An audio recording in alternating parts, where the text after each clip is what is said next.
ஒரு நாளைய முதல்வரை நம்ம இயக்குனர்னு நினைக்கல. ஒரு முதல்வரை நம்ம டேஷன் பண்ணியிருக்கோம்ல.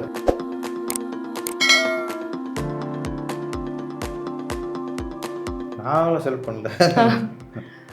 நல்ல நேரம் கரெக்டாக விஜய் சார் வந்து ஆரம்பிச்சிட்டார். இது வந்து லாட்ரி டிக்கெட் வாங்கிட்டு பரிசு நினைக்கிறது இல்லை. ஒரு நாள் கூட எனக்கு டவுட்டே வந்ததில்லை. ஸ்டாருங்கன்னா அங்கலும் ஓட்டு கேட்டால் யாருமே ஜாதி தான் பார்ப்பது இல்லை. தளபதி தான். ஆரா நேயர்களுக்கு வணக்கம். சினிமா துறையில் பல வெற்றிகளை கொடுத்த இயக்குனரான பேரரசு சாரை தான் நான் இன்னைக்கு மீட் பண்ண வந்திருக்கோம். வணக்கம் சார். வணக்கம், நல்லா இருக்கலாம். நல்லா இருக்கேன் சார். இன்னைக்கு விஜய் சார் அரசியலுக்கு வந்திருக்காரு, அதை பற்றி நீங்கள் எப்படி நினைக்கிறீங்க சார்? ரொம்ப சந்தோஷம். எங்கள் கலைத்துறையிலிருந்து எம்ஜிஆர் ஜெயலலிதாவுக்கு அப்புறம் ஒரு நடிகர் வந்து இன்றைக்கி நாட்டால் வந்திருக்காரு.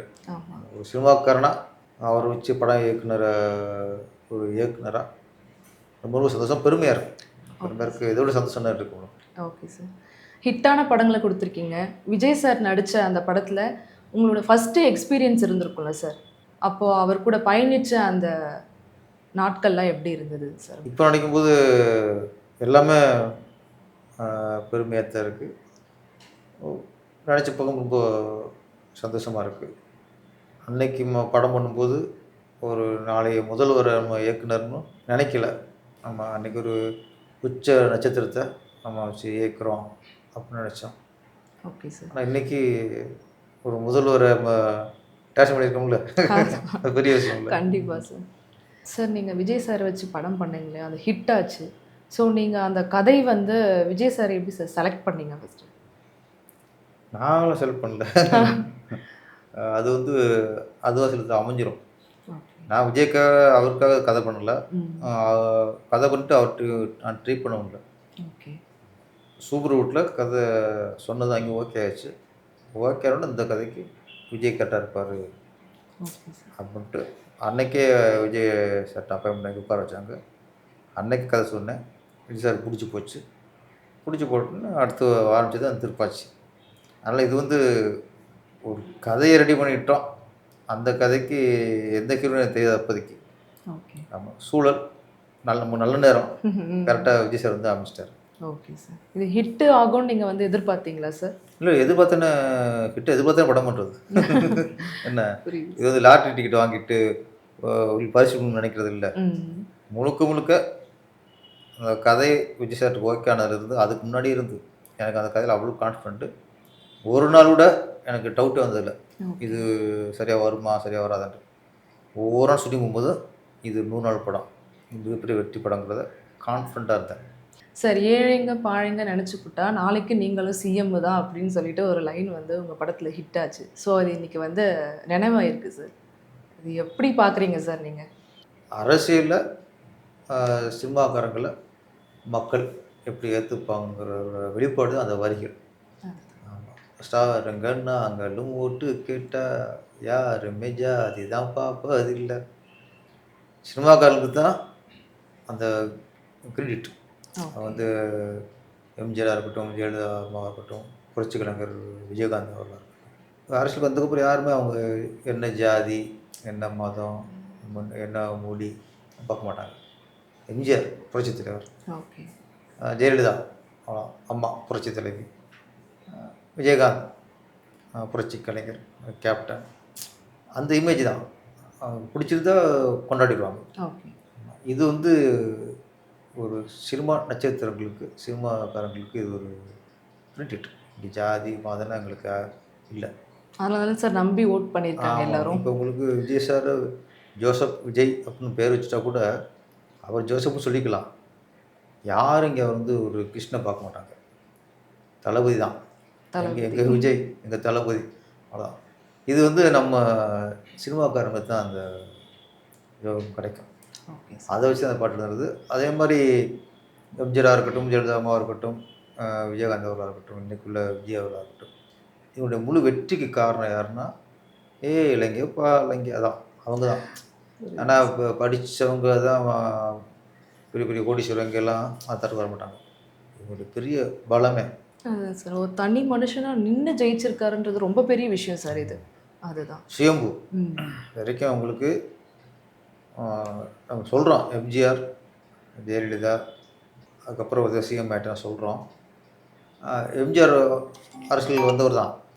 இருந்தால் கூட அவர் வந்து திமுக அப்படிங்கிற ஒரு கட்சியில் பல வருஷமாக அதில் ட்ராவல் பண்ணி, அதுக்கப்புறம் அதுலேருந்து வெளியே வந்து அதை எதிர்த்து நின்றுட்டு ஜெயித்தார். அவருக்கு திமுகவில் இவருக்கும் சரி பங்கு தொண்டர்கள் இருந்தாங்க. அப்போ அதான் கட்சி பிரியும் போது இவர் தனியாக கட்சி ஆரம்பிக்கும் போது அவங்க சப்போர்ட் பண்ணாங்க. ஜெயலலிதா மேடத்தை பொறுத்த வரைக்கும் அதிமுகவில் ட்ராவல் பண்ணாங்க. எம்ஜிஆர் முதலமைச்சர் இருக்கும்போது கூடவே இருந்தாங்க. எம்ஜிஆர் இறந்ததுக்கப்புறம் அந்த அதிமுகவுக்கு இவங்க தலைவராக இருந்தாங்க, ஜெயிச்சிட்டாங்க. அப்போ அதிமுக ஓட்டு வங்கி அப்படியே இருந்துச்சு. நீங்கள் நினச்சிங்களா சார் விஜய் சார் அரசியலுக்கு வருவாருன்னுட்டு? இல்லை அதில் வந்து விஜய் வந்து எப்படின்னா எந்த கட்சியில் இல்லை, ஒரு கட்சியில் இருந்துலாம் வரல.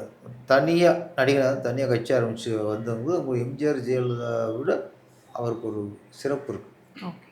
இது நான் நினைக்கல. நம்ம வந்து திருப்பாச்சி பண்ணும்போது சிவாசி பண்ணும்போதும் நாளைக்கு ஒரு அரசியலுக்கு வருவார் அப்படி நினைக்கல. நான் அவங்க அப்பா எல்லோரும் அதுக்கு ட்ராவல் போயிட்டு இருந்தாங்க. எனக்கு நம்பிக்கை இல்லை. ஏன்னா இவர் ரொம்ப சாஃப்ட்டு, அதிகம் பேச மாட்டார். அரசியலில் வந்து நல்லா பழகணும், நல்லா பேசணும், மக்கள் வந்தால் மக்களாக பழகணும், இதெல்லாம் இருக்குது. எதுவுமே அவர் இப்போ இல்லை. அதனால் எனக்கு வேறு அரசியலுக்கு வருவார் நான் நினைக்கல. அதுக்கப்புறம் இப்போ தான் அப்புறம் இப்போ உள்ள மேடை பேச பார்க்கும்போது அந்த விஜய் அப்படின்ட்டு நமக்கு பயங்கர ஆச்சரியமாக இருக்குது.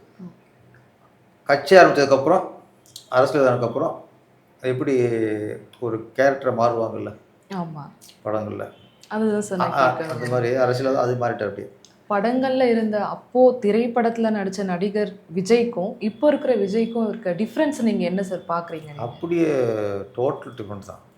ஆமாம், அந்த கேரக்டர் இந்த கேரக்டர் இல்லை. அவர் என்னைக்கு கட்சி ஆரம்பித்து முழுக்க அரசியல் இறக்கணும் அப்படி விட்டாரோ அப்போ டோட்டல் தன்னை மாற்றிட்டார். அரசியலுக்கு ஏற்ற மாதிரி தன்னுடைய பேச்சு திறமை எல்லாத்தையுமே அவர் மாற்றிக்கிட்டார். ஏன்னா நீங்கள் தான் சொன்னீங்க சைலண்ட்டாக இருப்பார். ஆமாம், ரொம்ப சைலண்ட். அவர் வந்து இந்த எஸ்ஆர் நோ கொஸ்டின் மாதிரி தான். ஏதாவது கேட்டால் ஆமாம் இல்லை, ரொம்ப அளவாக தான் பேசுவார். இப்போ அது இல்லை. இப்போ டோட்டலாக இடி முழக்கமாக போச்சு. இப்போ அப்போ ரொம்ப அமைதியான ஆளு இடி முழக்கம்.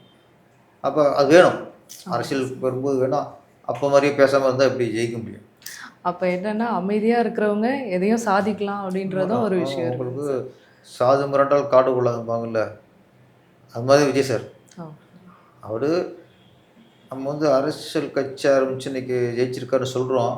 இதுக்கு பின்னாடி என்னென்ன இருக்குது, பின்னணி என்னென்னா எந்த சூழலில் அவர் வந்தார், அதெல்லாம் நிறைய யோசித்து பார்த்தோம்னா அதுக்கான நிறைய விடைகள் கிடைக்கும்.